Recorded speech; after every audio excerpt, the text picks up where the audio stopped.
3.5 କୋଟି ବେରୋଜଗାରଙ୍କୁ ମିଳିବ ଚାକିରି। ଆଜିଠୁ ଲାଗୁ ହେଲା ଯୋଜନା। ଯୁବପିଢ଼ିଙ୍କୁ ବଡ଼ ଉପହାର ଦେଲେ ପ୍ରଧାନମନ୍ତ୍ରୀ ନରେନ୍ଦ୍ର ମୋଦି। ସ୍ୱାଧୀନତା ଦିବସ ଅବସରରେ ଦେଶର ବଡ଼ ସମସ୍ୟାର ସମାଧାନ ଦେଇଛନ୍ତି ପ୍ରଧାନମନ୍ତ୍ରୀ। ଆଜି ଲାଲକିଲ୍ଲାରୁ ଯୁବପିଢ଼ିଙ୍କ ପାଇଁ 1 ଲକ୍ଷ କୋଟି ଟଙ୍କାର ଏକ ଯୋଜନା ଆରମ୍ଭ କରିଛନ୍ତି।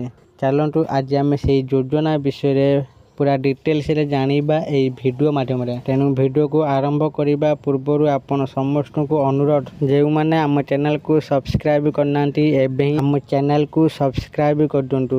ଚାଲନ୍ତୁ ଡେରି ନ କରିକି ଭିଡ଼ିଓଟିକୁ ଆରମ୍ଭ କରିବା। ଯୁବପିଢ଼ିଙ୍କୁ ବଡ଼ ଉପହାର ଦେଲେ ପ୍ରଧାନମନ୍ତ୍ରୀ ନରେନ୍ଦ୍ର ମୋଦି। ସ୍ୱାଧୀନତା ଦିବସ ଅବସରରେ ଦେଶର ବଡ଼ ସମସ୍ୟାର ସମାଧାନ ଦେଇଛନ୍ତି ପ୍ରଧାନମନ୍ତ୍ରୀ। ଆଜି ଲାଲକିଲ୍ଲାରୁ ଯୁବପିଢ଼ିଙ୍କ ପାଇଁ 1 ଲକ୍ଷ କୋଟି ଟଙ୍କାର ଏକ ଯୋଜନା ଆରମ୍ଭ କରିଛନ୍ତି। ଏହାକୁ ପ୍ରଧାନମନ୍ତ୍ରୀ ବିକଶିତ ଭାରତ ରୋଜଗାର ଯୋଜନା ନାମରେ ଆରମ୍ଭ କରାଯାଇଛି। ଏହି ଯୋଜନା ଅଧୀନରେ ପ୍ରାୟ 3.5 କୋଟି ଯୁବପିଢ଼ିଙ୍କ ପାଇଁ ନୂତନ ନିଯୁକ୍ତି ସୁଯୋଗ ସୃଷ୍ଟି ହେବ। ଏହା ସହିତ ଘରୋଇ କ୍ଷେତ୍ରରେ ପ୍ରଥମ ଚାକିରି କରୁଥିବା ଯୁବପିଢ଼ିଙ୍କୁ ସରକାର 15,000 ଟଙ୍କା ପ୍ରଦାନ କରିବେ।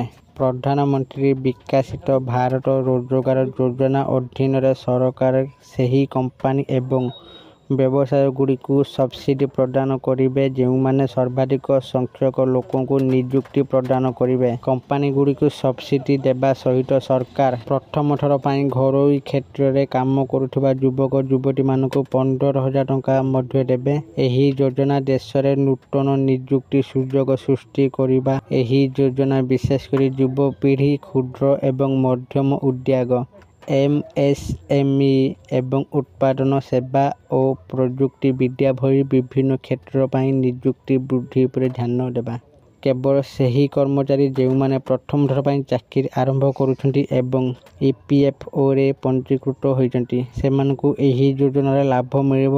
ଏହି ଯୋଜନା ଅନୁଯାୟୀ 15,000 ଟଙ୍କା 2ଟି କିସ୍ତିରେ ହିତାଧିକାରୀଙ୍କୁ ପଠାଯିବ।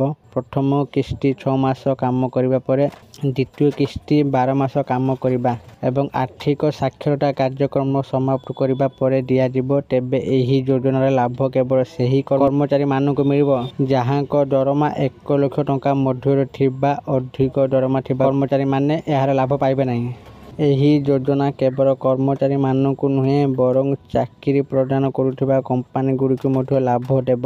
ବିଶେଷ କରି ଉତ୍ପାଦନ କ୍ଷେତ୍ରକୁ ପ୍ରାଥମିକତା ଦିଆଯିବ। କର୍ମଚାରୀ ଅତି କମରେ 6 ମାସ ଚାକିରିରେ ରହିଲେ ସରକାର କମ୍ପାନୀଗୁଡ଼ିକୁ ପ୍ରତି କର୍ମଚାରୀଙ୍କ ପିଛା 2 ବର୍ଷ ପାଇଁ ପ୍ରତି ମାସ 3,000 ଟଙ୍କା ଦେବେ। ଆଶା କରୁଛି ଆପଣମାନଙ୍କୁ ଆଜିର ଏହି ଭିଡ଼ିଓଟି ନିଶ୍ଚିତ ଭାବରେ ଭଲ ଲାଗିଥିବ। ଯଦି ଆପଣମାନଙ୍କୁ ଏହି ଭିଡ଼ିଓଟି ଭଲ ଲାଗିଥାଏ ଦୟାକରି ଏହି ଭିଡ଼ିଓକୁ ବହୁତ ମାତ୍ରାରେ ଲାଇକ୍, ସେୟାର ଓ କମେଣ୍ଟ କରନ୍ତୁ। ଆଉ ଯେଉଁମାନେ ଆମ ଚ୍ୟାନେଲକୁ ଏପର୍ଯ୍ୟନ୍ତ ସବସ୍କ୍ରାଇବ୍ କରିନାହାନ୍ତି ଆପଣମାନଙ୍କୁ ଅନୁରୋଧ ଏବେ ହିଁ ଆମ ଚ୍ୟାନେଲକୁ ସବସ୍କ୍ରାଇବ୍ କରିଦିଅନ୍ତୁ। ଆଜି ପାଇଁ ଏତିକି, ପୁଣି ଦେଖାହେବ ଆଉ ଏକ ଭିଡ଼ିଓରେ। ରହିଲି ସମସ୍ତଙ୍କୁ ମୋର ନମସ୍କାର, ଧନ୍ୟବାଦ।